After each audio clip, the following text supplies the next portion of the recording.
Nakilala sa kanyang karangyaan, kagandahan, magagarang sapatos at sa minsang tinaglay niyang kapangyarihan. Siya ay walang iba kundi si dating unang ginang Imelda Marcos.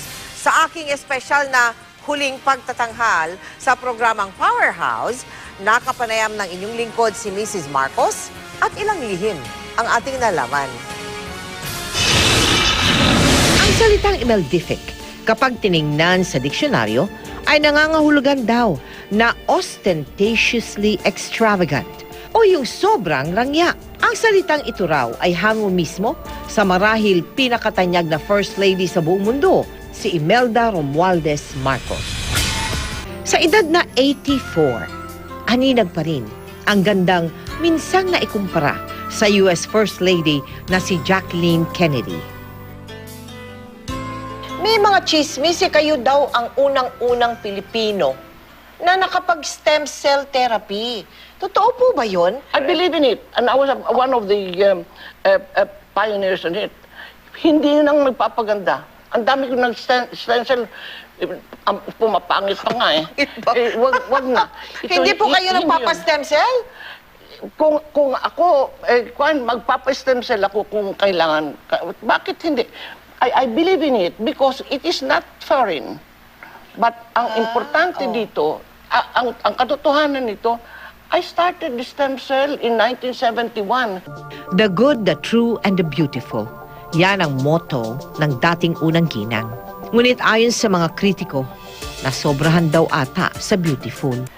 Alam mo ba, yung sinasabi ko nga, pagka ang Pilipino, hindi sumasabi na good morning, good afternoon, buenos dias, buenos tardes, guten morgen, guten abend. Ang sabi, we greet each other, magandang maga, magandang gabi, magandang araw, maganda. We're brainwashed to be beautiful. Are you saying that if the government pursues selling your jewelries, you will seek legal recourse to that action? I'll go to the International Court of Justice. Yes, because... But do you know? Because I will be fighting for my people. This is beauty that I got for the Filipino people. This is not for me. Ano buhay ko? Ilan na lang ang buhay ko? I'll be 84 on July 2nd. 84? Wow. Para ito sa sambayan ng Pilipino. Dito sa gym, sa likod ng bahay nakatago, ang mga dokumentong nagpapatunay raw na not guilty ang pamilyang Marcos tungkol sa questionableng mga kayamanan. You're entering the documents of the trial of the century. Oh! Here. 170 banks that Marcos deposited money on. Just to show you the bill of lading. How much is $240 million. Oh my goodness. Is it million? Billion? billion? Billion? 240 billion? Only one shipment. And these are plenty of shipments.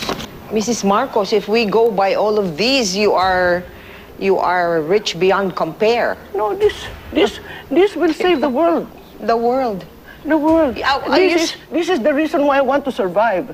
And it's not for me anymore. So, Mrs. Marcos, are you saying you're open to giving some or an amount of this one to the country, to the Filipinos? Not only the Philippines, but the world. I did not have the privilege of interviewing Mrs. Marcos in New York because she was really so guarded.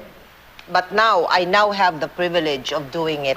And you have the nerve to ask me shocking questions. Are they shocking? Really? Were there shocking questions? Some wouldn't dare. Oh, really? Oh, but I think I would because I am coming Anyway, with a... I am coming with a very clear I believe in conscience. transparency. Anyway, I have nothing to hide. Ang kabuuan po ng panayam na yan, mapapanood po ninyo maya-maya lamang sa Powerhouse sa GMA News TV. Magpapatuloy pa rin naman po ang Powerhouse at makakasama nyo na si Cara David simula sa susunod na Martes.